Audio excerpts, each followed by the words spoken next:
Afternoon, everybody. Welcome to the Enhancing Your World show. I am your co host, Chris Alba. Larkin's going to be joining us shortly. And today we are talking about how to walk our present path, rather, not past, present past, right? That's kind of how it works, though, while manifesting our dreams. There's so much talk.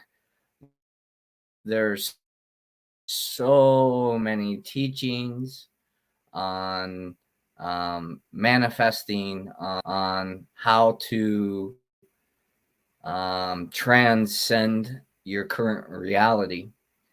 And that's good. It's also part of a marketing ploy, in my view, to keep us enslaved to our current situation. It's come through my experience, and I've been very, very blessed to manifest many dreams, ones that, as I was growing up, we always talked about, and making $100,000 a year, or, making a certain income, or, being able to travel to these certain things, or possess these certain possessions, these cars, these tools that we use in our everyday life, our resources. It was about building, communities, and building opportunities for myself and other people to grow beyond what they thought was possible, whether that was with the entertainment industry, whether that was in a sales organization through sales training, and being able to relate on a more logical, practical, and emotional way, to bring about what we believe success is for us. I used to think success was having more than enough stuff, and that was very short-sighted of me. I live today in a different vibration, that success is a day well lived, experienced, being the best version of myself in relation to those that I get the opportunity and privilege to share my life with. It's changed. So that's changed. I've found through that manifesting my dreams beyond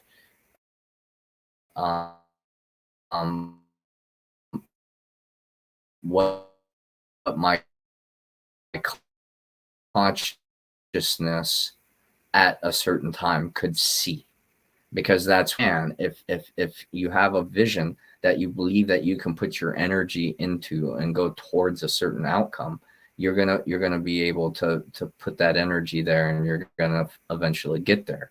You might not know the how, you might not know the why, you might not even know the what, but one day it just comes to you like, oh my God, I'm exactly where I want to be. I'm so content and so happy.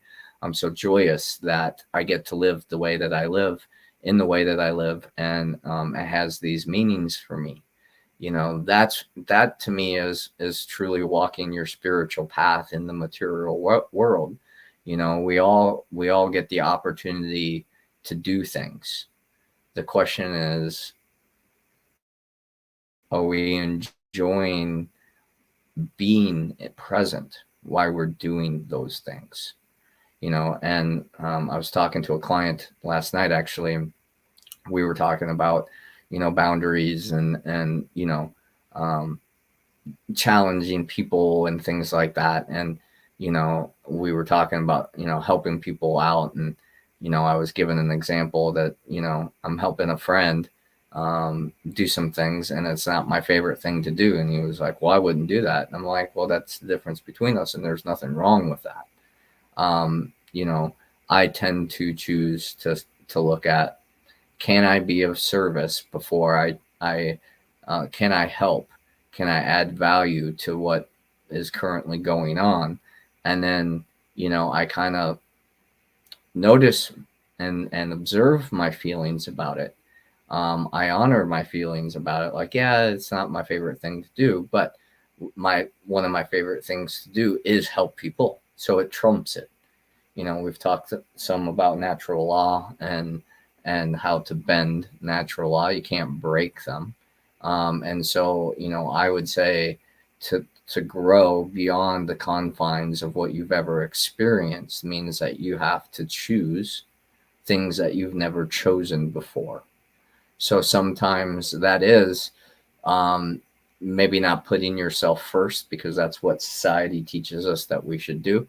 And really learning what it's about to be in community and to be part of an organization, part of an organism that works together to achieve a certain result. Or sometimes it's when we're always been a giver, it's sometimes stopping that flow of energy for a short period of time to allow things to catch up, right? Because if we're always chasing, we can never actually obtain it, because the chase is a certain vibrational frequency. And in my past, the chase was the most exciting part. And then I'd get the thing, I'd get the result, I'd get the outcome, I'd be in the relationship or whatever. And it's like, oh, this isn't what I thought it was going to be like. I imagined it would feel like this, or I imagined it would be like that. And it's not showing up that way. Oh my God, maybe I'm manifesting wrong. No, that was exactly what I needed beyond my own conscious awareness.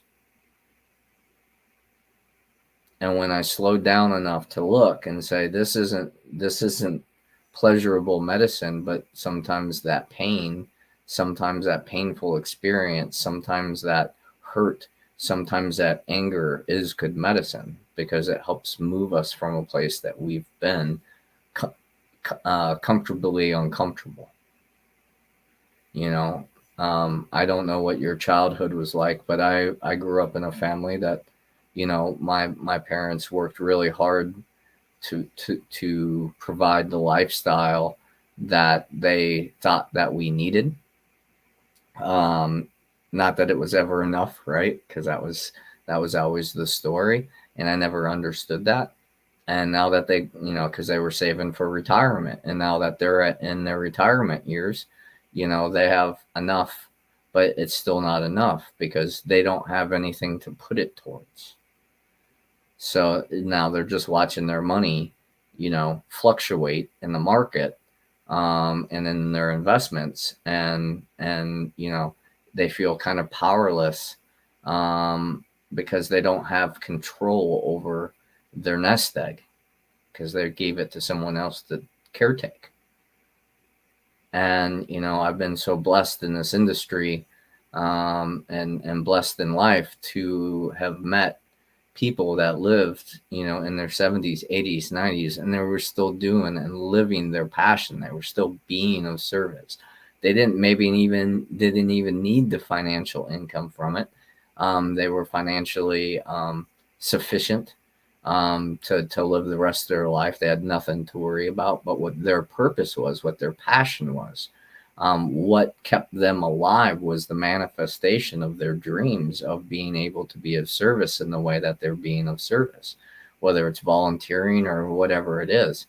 It's important for us to have purpose, to have meaning, even though it's self-created.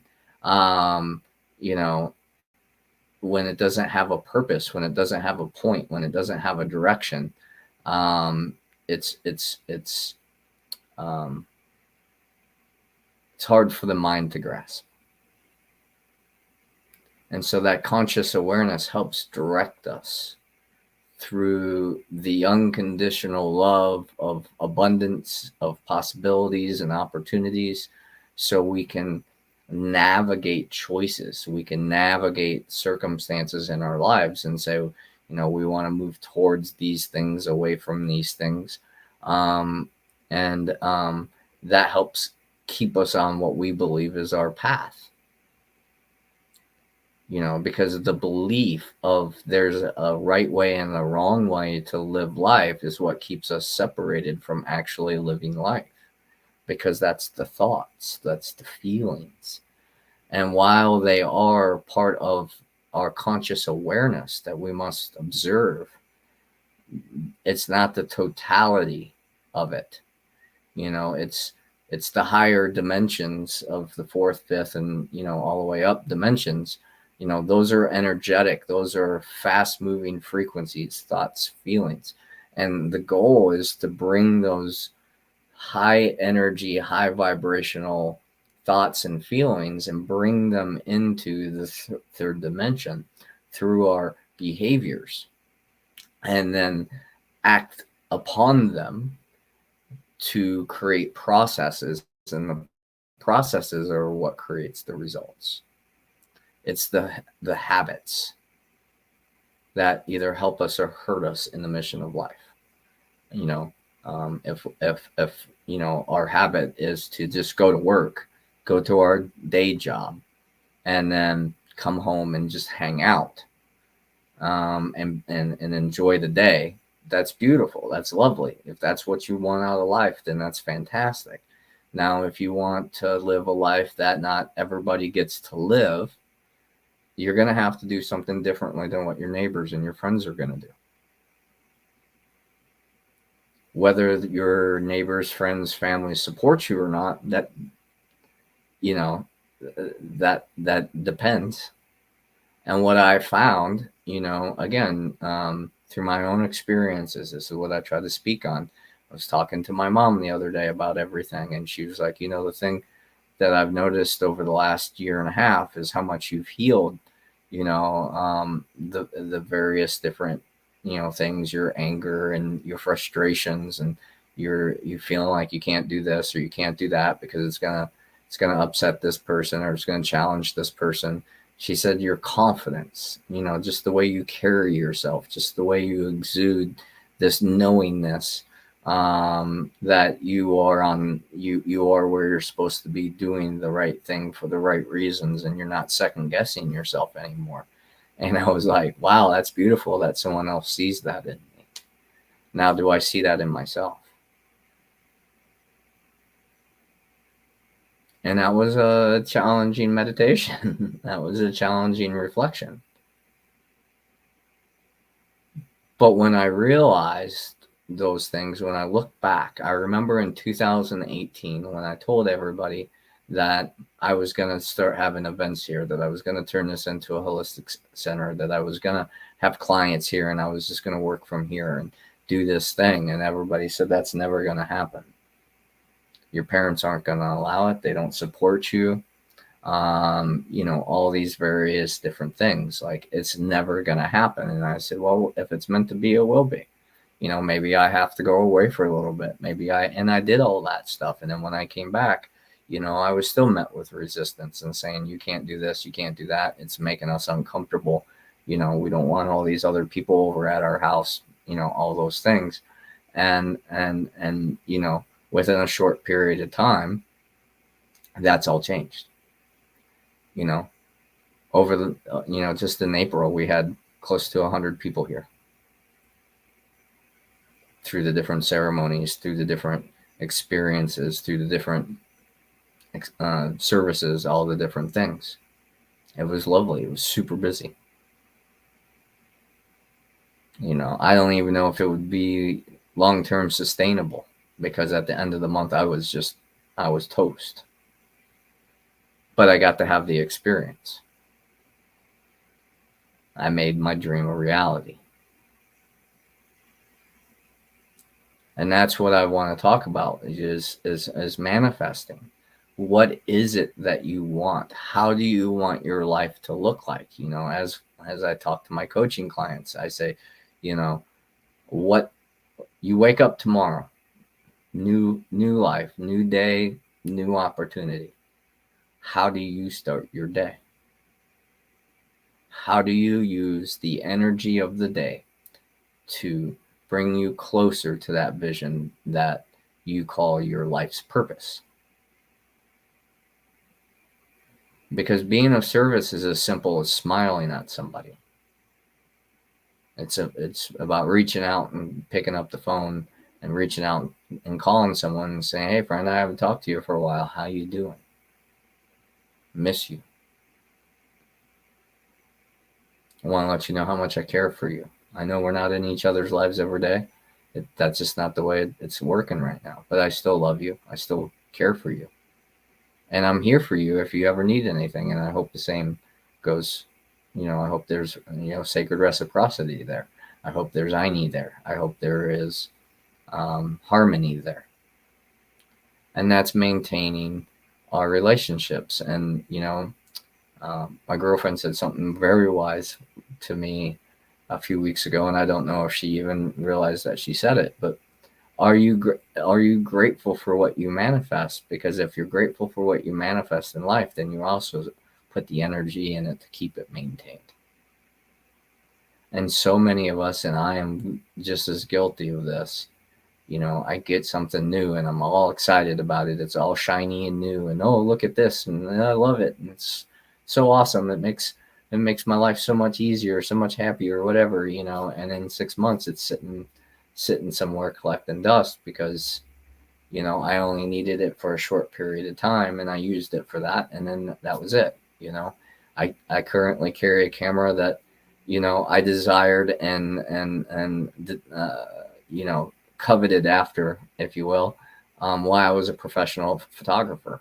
Oh man, if I could only have that camera with the full frame sensor and, all these things, and it's going to be all different. I'm getting published in these magazines and I'm doing all these cool things now. Imagine what it'd be like to have this really cool camera. Now I have the really cool camera and I hardly ever use it. It's beautiful when I get an opportunity to shoot, some professional photography, to do some work with it and have it. But it's not something that I use on a daily basis anymore. And to me, that's abundance. I have the resources, I have the things. I was just sharing a story before I got on here today, about when I first started walking down here, with my ex, and I was trying to show her how to live abundantly with the resources that nature provides us. And we needed to take some cedar down because it was hanging over the driveway too far down. And so my father cut the trees up and dropped the branches. And normally we would pick them up and, we would burn them, right? Because you got to clean them up. But this time we did something a little different. We made sage bundles. We did prayer and bundled them up and wrapped them up and made all these beautiful cedar bundles. And then when we went places, we just brought them with us and we sold them as we went. And we didn't have a store. We didn't have any of that other stuff. And it was like, with a little bit of time, a little bit of effort, and some string, we were able to make hundreds of dollars of something that a lot of people wouldn't see any value in. And I want to pause there to think about that. How many times in your day is there an opportunity that's presented to you that you could go beyond your means of what you've known to grow into what you want? I got to work with the radio stations. I've worked with celebrities across the world, all that kind of stuff. Why? Because I was brave enough to put myself in the situations, to have the conversations, to make the asks, to do whatever it took to be in that position. And I'm not special. I'm just like you. I am just human. I've developed my skill sets a certain way. I've gotten to have certain experiences. I've gotten to do all this stuff, but I am no different than anyone else. My potential is just as grand as somebody else. Now I have different gifts and different setbacks, just like everybody else. I'll never work as an NBA basketball player. I'm 5'3", you know, like I could be maybe a ref, or, maybe I could clean the court if I was really into that kind of thing. But I would never be a star basketball player because of my condition of my size, what I was born into this life. And that's a beautiful thing, because that's just something I can just take off the list. I don't have to think about it. I don't have to try to be something that I'm not. And I get to fit in where I choose to. And to me, that is manifesting your dreams. To be able to put yourself around people that are loving, caring, supportive, nurturing, desire to be of service, that desire to be good-hearted, that desire to be, to do the best that they can to live an unconditionally loving life. That doesn't happen by accident. You have to choose that. And you have to go through people that sometimes they'll resonate that for a little bit, and then the masks fall off. And I've been that person too, part of the healing journey. But when we unconditionally love ourselves and each other, we understand that we're going to continue to shed that stuff. We're going to continue to grow naturally. It's a natural process. Only when we in our head say, I can't do this, or I can't do that, or I can't be this, or I can't be that, I can't do this, I can't do that, or I can, or I will, because I'm choosing to. That's the only thing that deciphers whether you're attracting or rejecting from this point of my awareness in this moment. Maybe after I watch the podcast a little later on, maybe I'll have something else to say on the subject. But the only thing that keeps us from living the life that we want to live is us. And the observations to say it's too far away, instead of saying, how am I actually being it now? How am I actually living it now? Because you have to be before you can become. You have to choose to be. You have to practice the principles. You have to practice the practice. You have to, if I wanted to just be the best at one thing, well, then I know what I have to practice at. And my purpose here on life was to be the best me in relation to all those that I get the pleasure of walking through life with. And I was blessed with parents that didn't listen to me when I was asking for help, when I was cutting myself, when I was punishing myself, when I was attempting suicide, when I was chasing drugs or money or women or power or respect or whatever it was. They had their opinions, but they weren't encouraging of me to go get help. And so I had to learn to be able to count on myself. I had to figure out a way to get past those limitations. And luckily for me, it was the library. For 10 plus years, I was annoying to a lot of the people that I put myself around. Because while they're listening to music, while they're doing that stuff, I'm listening to audiobooks. While they're out drinking, I'm at home reading, meditating. And it was because I wanted a different life. When I learned about foods and what we're putting in our body and the strain that it takes, because our body is nothing but a really sophisticated filter. So we can either choose to not put the foods in the things in our body that our body has to filter out, we can choose that, or we can put the food in our body and make it work. And if you want to know whether or not your filter's working, I would say, where do you have a lot of excess fat? Because that's stored stuff that your body hasn't been able to burn off yet. When we have toxins, the job is to push the toxins out of the body. Well, if it can't process it because it doesn't know what it is, or it's too excessive, so it needs time to be able to filter that through. It's like a small funnel versus a large funnel hole, right? It just takes more time to filter through, to funnel through.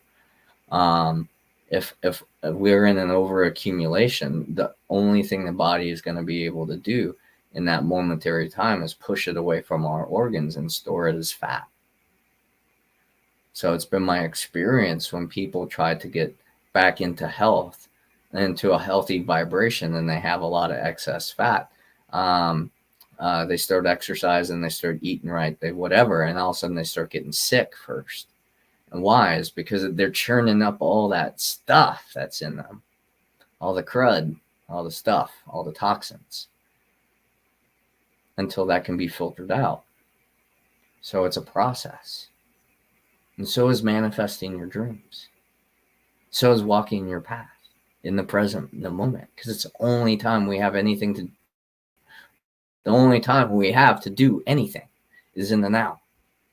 And that's how important it is. And a lot of us dismiss that. Excuse me. Thank you. Because, we'll just get to that later. I don't feel like it right now. Those dishes aren't going to go anywhere, and I would rather relax. Cool. Awesome. That's a choice. And they'll be there.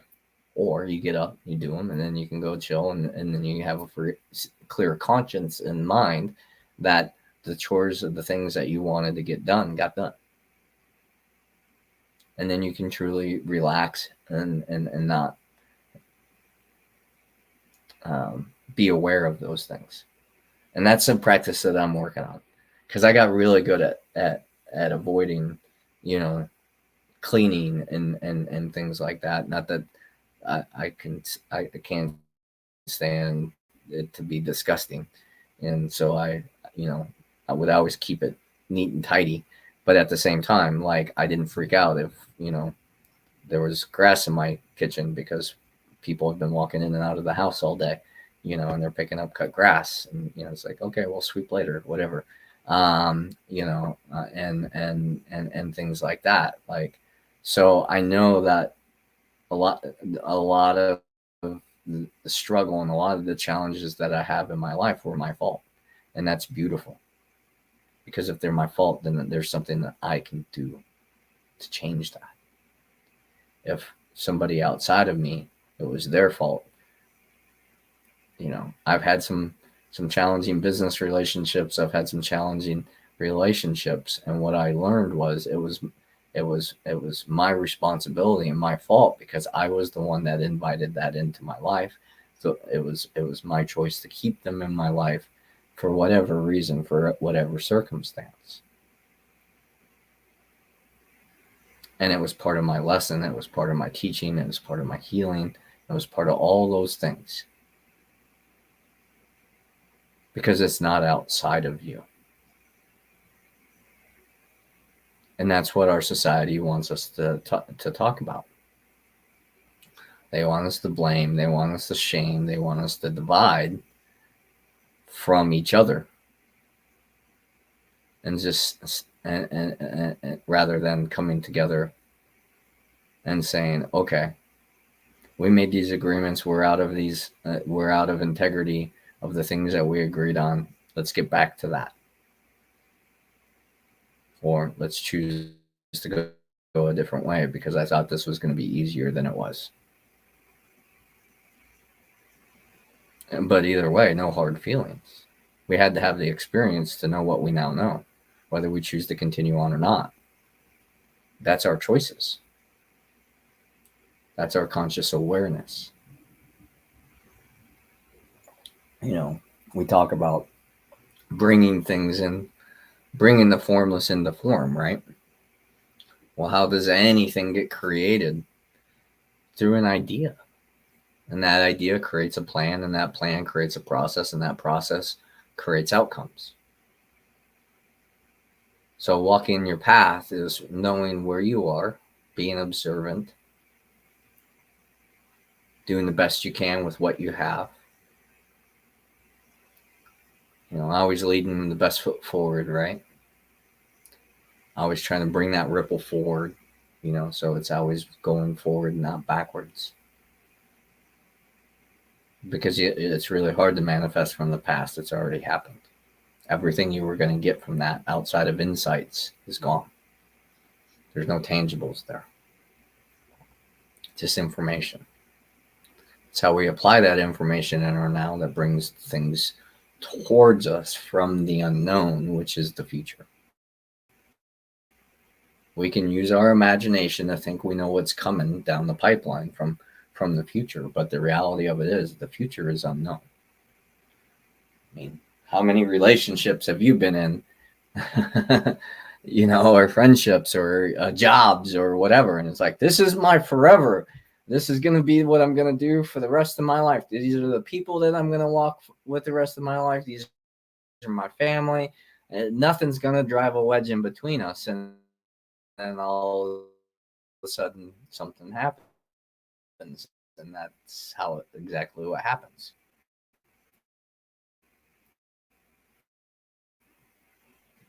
I just think, and it's changed over the last few weeks, you know, because that's how it works when you're going through these things. You learn things, and you shed things, and you pick things up all the time. But I used to look at a lot of people as either arrogant, where they thought they already knew, or ignorant, where they thought they didn't need to know. And now I'm starting to see it with an innocence. Hi, Larkin. Hi, I'm sorry. I am on my hotspot at the barn, and I now have no high speed. I've used up all my hotspot minutes, but I'm here. How are you? I'm well. You know, just rambling on. I was gonna say, you're at your house. That's a fancy barn you got there at your house. No, that's someone else. It'd be nice, maybe one day. No, I'm at the second new barn, and so yeah, I've got one of the great ladies that has her horses here, and two of my guys. I was out trying to put up fences so I could put two of my other horses out. But anyway, we'll get back to that when this is over. So look at you manifesting your dreams. I know, right? Yeah.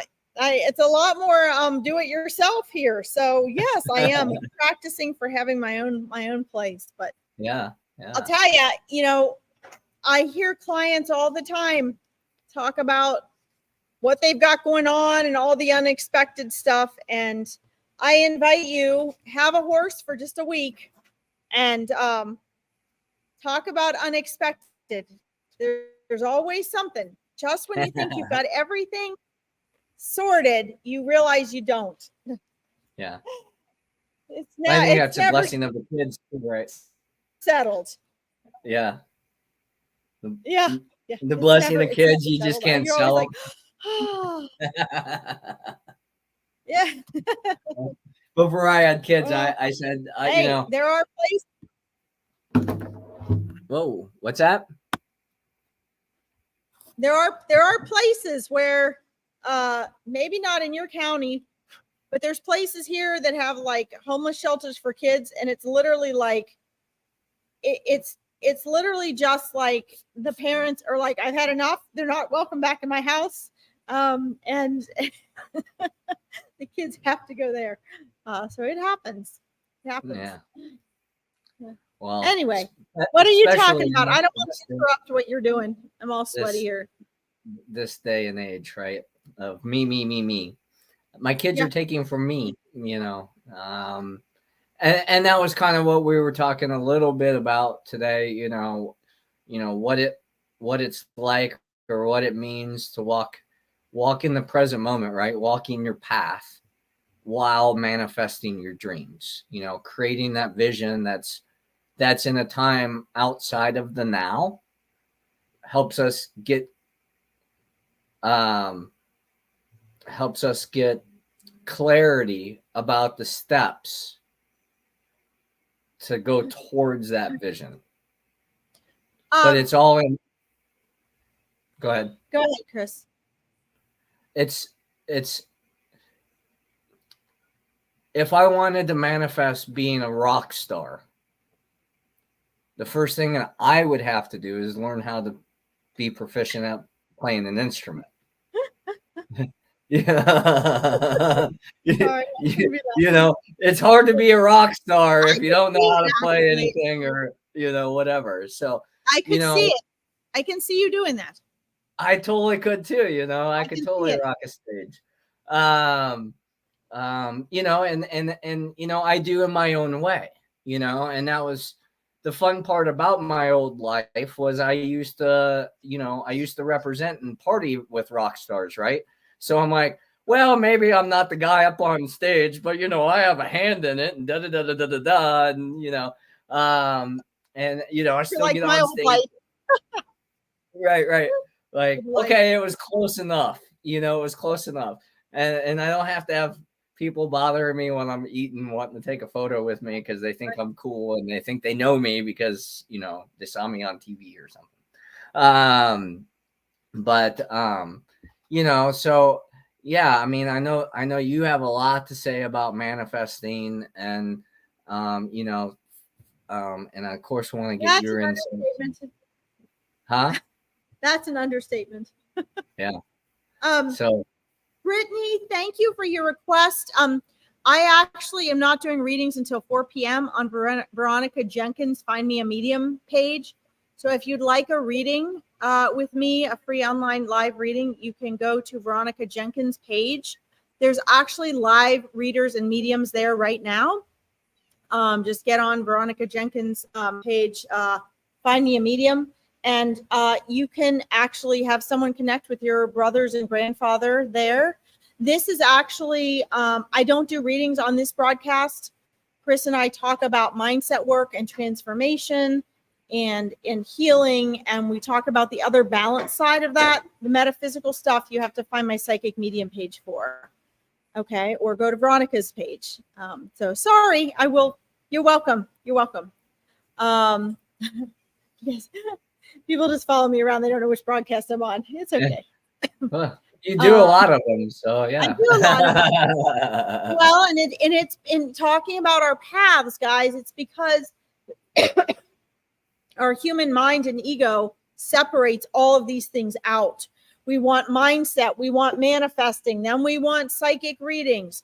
We split all these things up. And the truth of the matter is we are electromagnetic energy that is conscious, and we're in what we call physical form.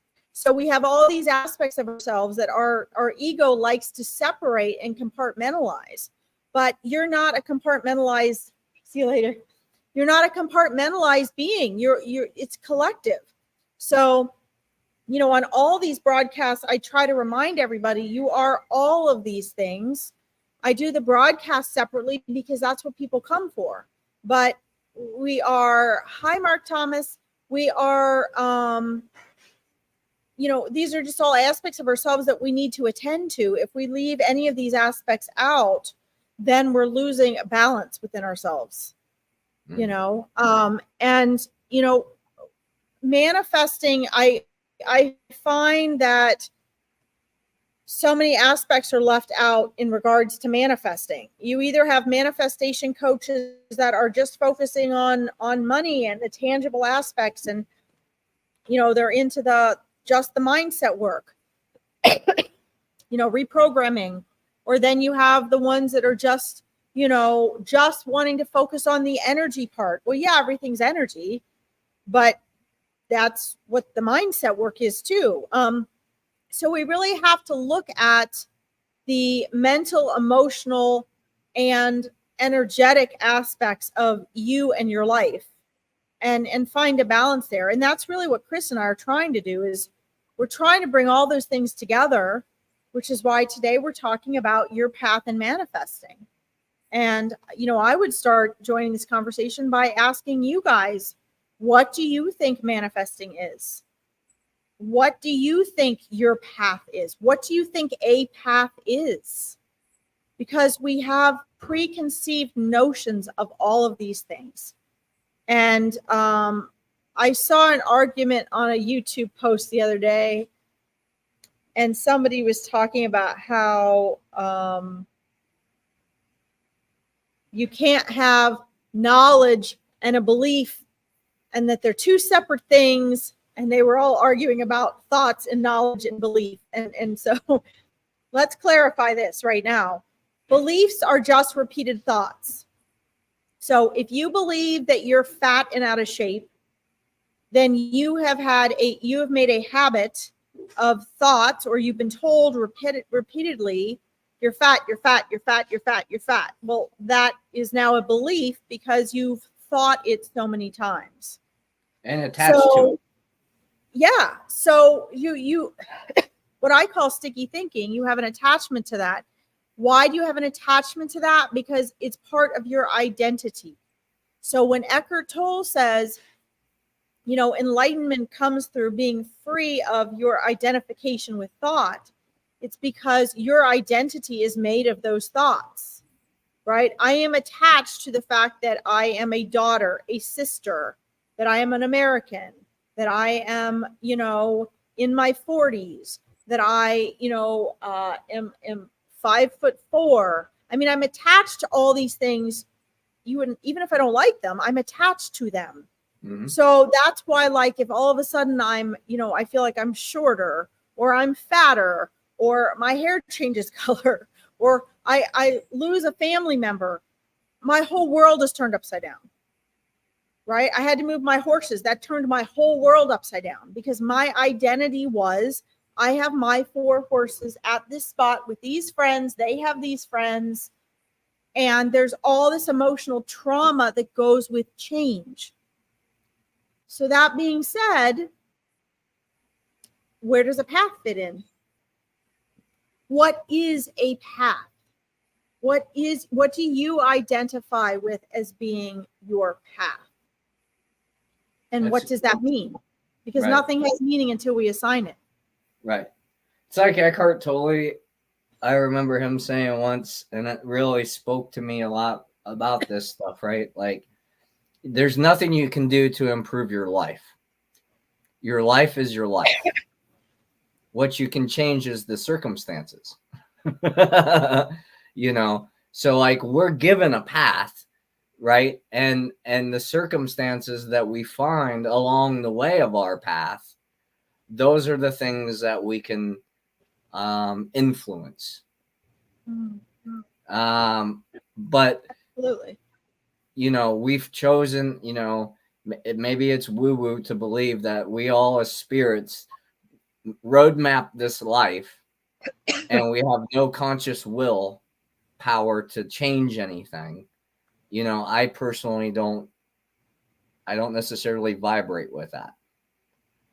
Because I think we do have a free will to a certain degree. But if we continue to make the same choices out of comfort, we're going to keep being met with these repetitive cycles until we choose to make a different choice. So is that free will? I don't know. And I think it is free will, because here's the thing. Free will includes making as many mistakes as you want. Right. Right? You have the free will to make whatever decision you want that's going to screw things up for yourself. It's consequence, right? It's cause and effect. So when we're talking about free will, guys, we're talking on a soul level. And that extends to not understanding your power of choice. Right. When we translate that to our human self, our human personality, our practical mindset choices, that always translates to your power of choice that you do not recognize that you have. Right. And the reason my initial business, my coaching business, is called My Powerful Choices is because as I was reading Eckhart Tolle, I began to recognize I had choices I was never aware I had. In other words, most of you listening, I mean, I have found since then that almost everyone I know, including myself, I keep uncovering them, is completely unaware of what things are a choice. Your thoughts are a choice. Your feelings are a choice. Whether you react or respond is a choice. And I have people that will argue that one till the cows come home with me. Right. The deal is if you play it safe and you don't acknowledge, people don't want to acknowledge certain things are choices because there's a comfort zone that is around not taking radical responsibility. Right. And the more choices you have, the more radical responsibility you have to take.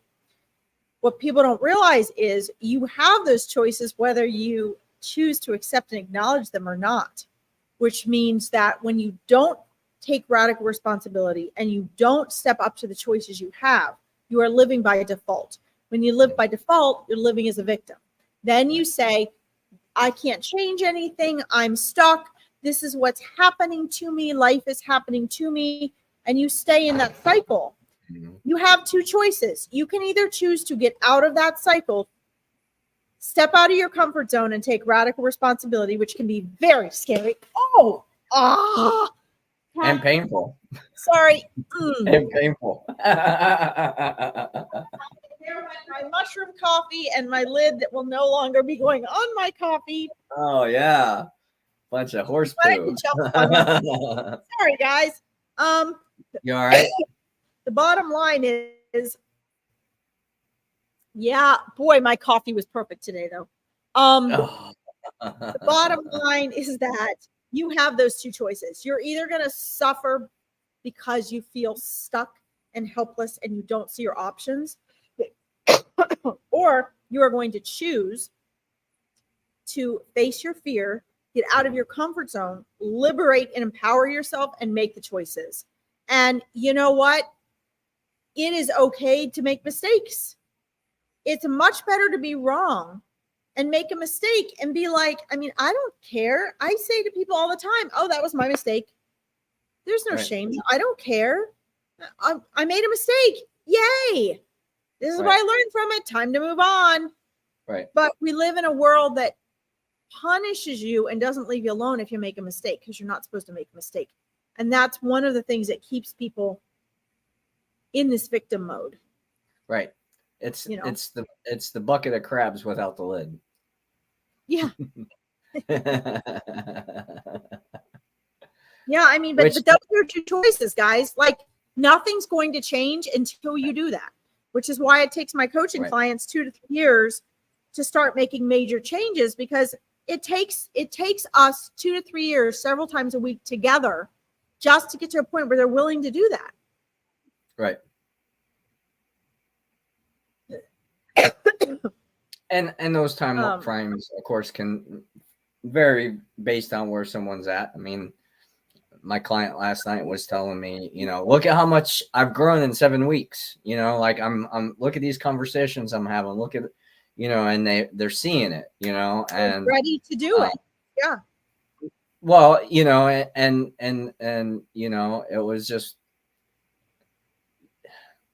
we talk about divine timing, because I don't know about how you feel about this, Larkin. We haven't talked about this, but I know for me that I can't say the right thing at the wrong time or the wrong thing at the right time. What really differentiates that is timing. So that's where I say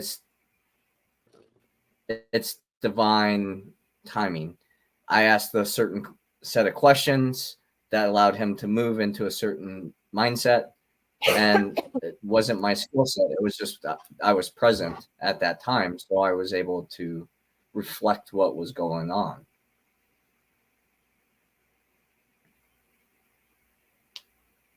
No, I think you're my horse was talking to me. I had to go. I noticed. I saw your faces and stuff. I was hoping you weren't talking to a human doing that. No. Talk to me. It started to thunder, so I was acknowledging her. I think that divine timing is always present for us. When we get caught up in the egoic veil, when we do what we just talked about and we choose to step out of our power and to give away our power by living by default, then we don't get to experience that divine timing that is there. See, we can choose to step in and out of that alignment with divine timing or not, but it's always there for us. Right. Just like it's always divine timing. Just like our free will is always there for us. Right. We don't always, but well, the problem is we don't confuse free will with what the 5% of your mind you're conscious of is thinking it wants to choose. So I'm trying to think of a good example. It may be that your free will chose to come into this life to learn what it was like to be alone in the world. How fulfilling life could be being alone. Your cognitive human mind wouldn't be aware of that. Right. That was something your soul chose. And you can choose to change that while you're in this lifetime if you want to. But let's say that's what your soul chose to do. So you're here and you gave permission to be alone and have relationships not work out and struggle and suffer with relationships. The collective ego goes, oh, you came here, or readers will tell you, you've come here to suffer and be alone. Okay, no. First of all, you didn't choose to come here and suffer. You're allowing that with your choices here as a human with your egoic mind. The suffering comes from the separation of your alignment and not learning from your mistakes. There's a difference. You didn't choose to come and suffer. I've heard a lot of readers tell clients that. That's not right. That's a misunderstanding. You can choose to change it because you're still you. So you still have that free will. You can come here and decide, you know what? No, I'm shifting my focus. This is my priority. You can choose to do that. But most people, because you're only aware of 5% of your cognitive mind, you're not aware of the 95% of your mind that's actually holding those beliefs we were talking about, those repeated thoughts, those habits. That's your programmed mind.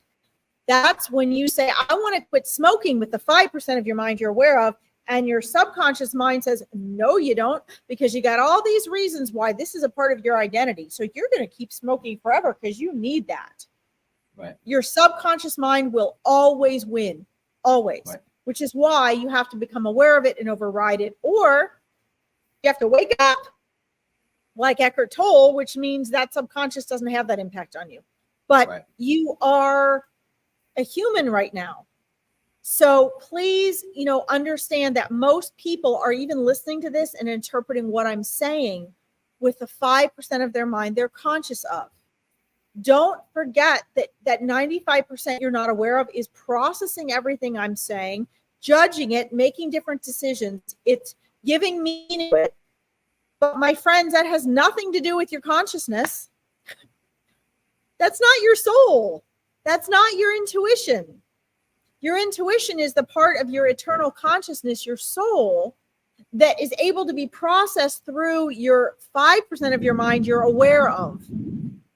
Right. So once you guys understand all those things are separate, And you learn to differentiate all of these things, which takes practice. You're not going to do it overnight. Most of you probably don't really even understand what I'm explaining. It took me a while to put this into clarity so I could explain it to my clients. But this is why people get confused. They're wanting to process everything through that 5% of their mind they're aware of.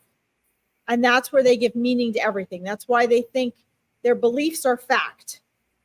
Your beliefs are not fact. They're beliefs. So, we need to be able to differentiate that. And then you guys can start to distinguish within yourself, what is your free will? Free will isn't, I can go out and buy whatever car I want. No. Free will goes deeper than that. Your free will had to give permission for you to even be here in this world. So in order for you to mess with your free will and know what that is, you have to start remembering who you are, because it does not just come from your conscious mind. You hear the thunder?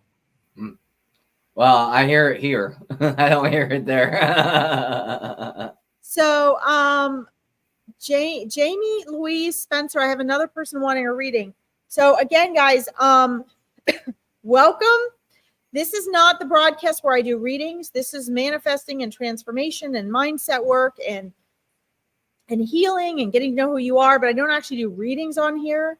So you can either join me on Veronica Jenkins' page at 4 p.m. if you want a free live reading from me. That's Find Me a Medium page, or there's readers on there, I think, live right now. If you want to connect with your baby sister, just go over to Veronica Jenkins' page, Find Me a Medium, and I think they're doing readings right now. Okay. Thank you, though, for your inquiry. Let's see. I think is also responsibility for decisions. Yes, absolutely. That's what we're talking about. Taking radical responsibility, your power of choice. That's exactly what we're talking about. Yep.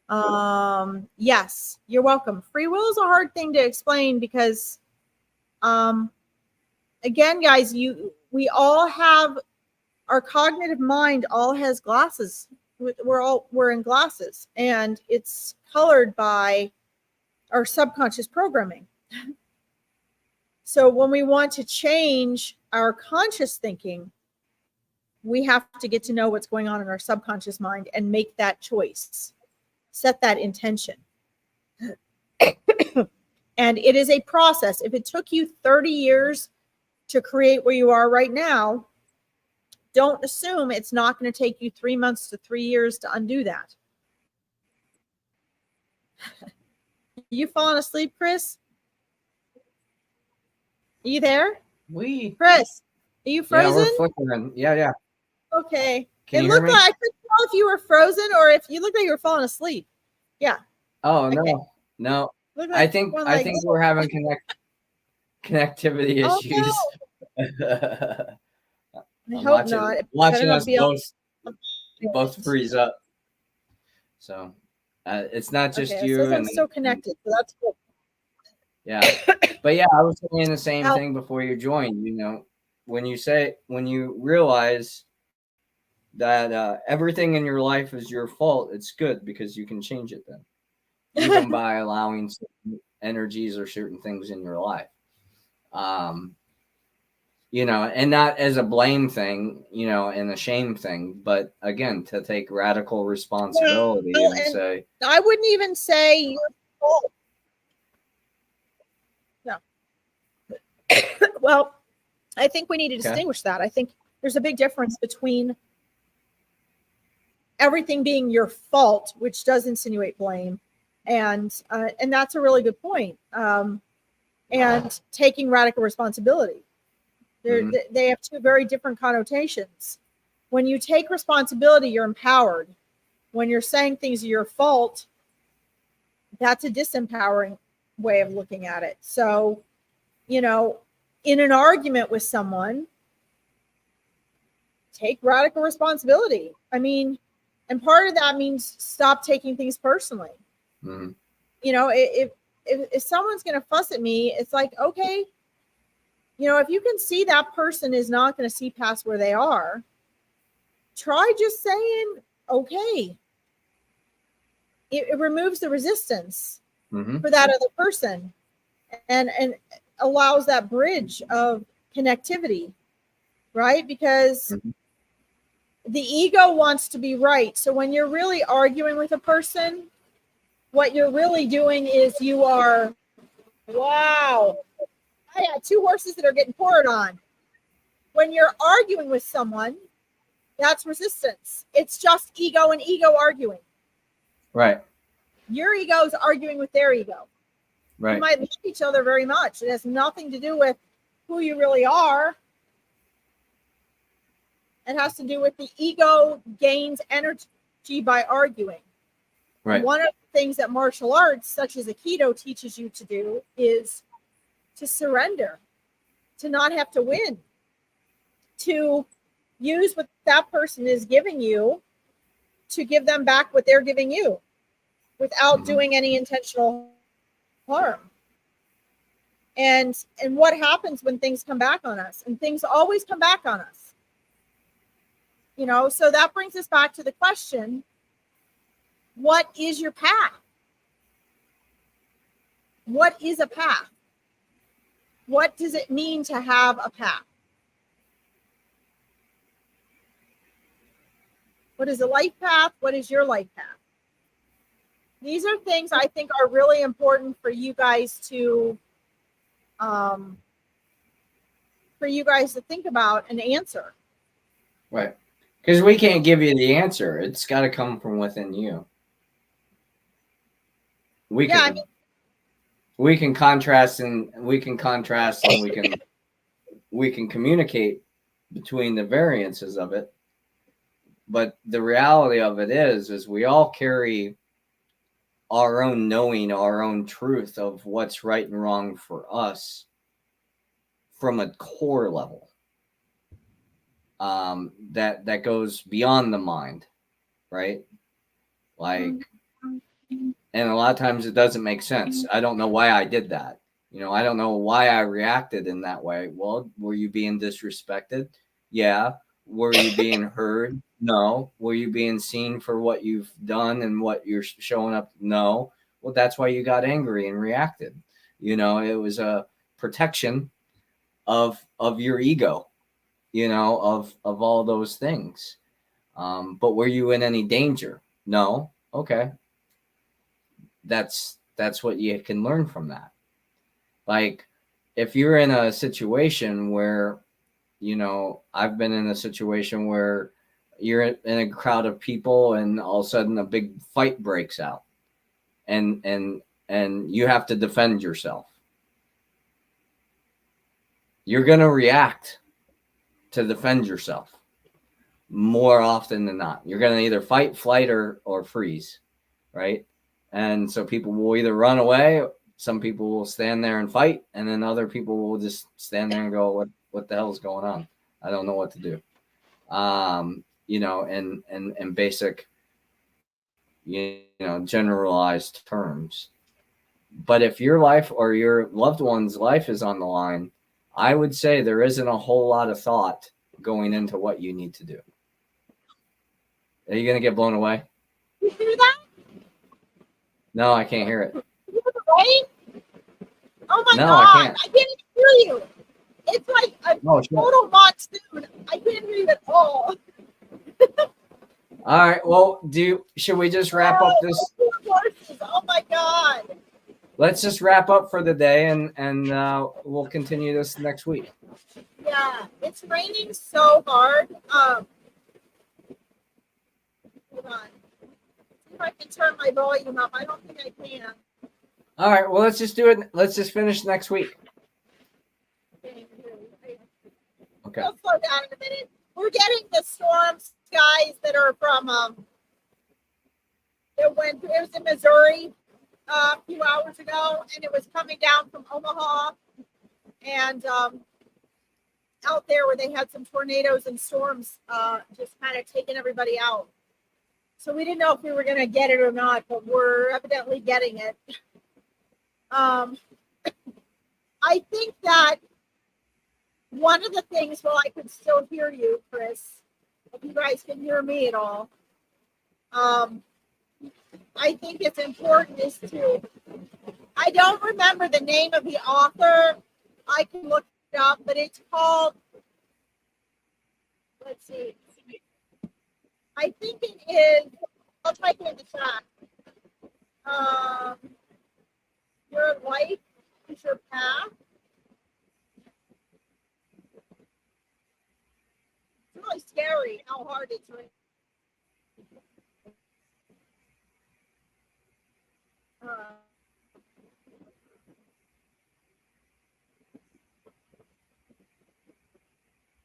I'm getting wet. All right, so I think I'm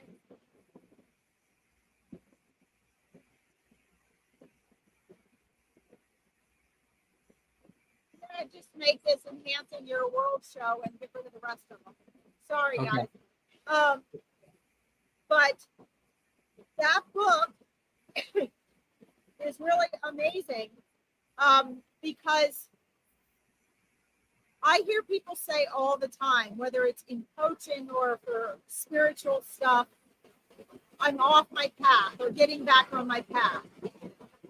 And so what does that even mean? Your life is your path. So there seems to be a I've used this term as well. I used to use this also. I can't even hear myself talk, it's so loud. But collectively and egoically, and especially in like spiritual circles, we have a tendency to say when we think we're on track and life feels good and we think we're growing and evolving in life, we tend to say we're on path. We're on our path. And then when things aren't going the way we think they should, we tend to say we got off our path. That's fine if you want to look at it that way. I use that terminology also. But I think a better way to look at it is your life is your path. Your path is about learning and growing. It's about waking up. It's about evolving. It's not about your ego thinking that everything is just right the way it's supposed to be.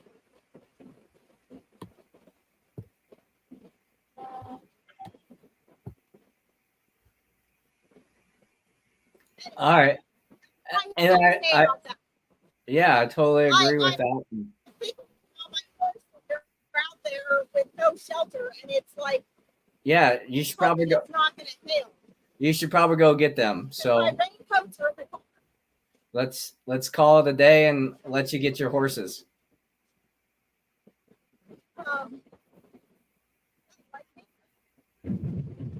Yeah. So thanks for tuning in today. I don't know if Larkin can hear me because of what's going on at her location. But thanks for joining us. My horses can get soaked. Yeah, let's just call it. And what? Let's just call it a day. Okay, got it. Gotcha. Make sure you're subscribed to our channels, Facebook, YouTube, the Enhance Your World show. Yeah. And thank you for tuning in, and we'll be on next week, Tuesday, at 12 p.m. Eastern Standard Time. If you have any questions, comments, concerns, would like to share some ideas for the show, we'd love to hear from you. Feel free to message us on our pages, and we'd gladly respond. You have a lovely day. Much love and gratitude for all that you are, all that you do, and all that you choose to be. Larkin, appreciate you. Good luck today with your horses, and we'll see you next week. Yeah, and guys, think about your path, answer their questions, and share with us next week, and we'll see what you come up with. That sounds lovely. Thanks so much, Larkin. Bye-bye. Bye.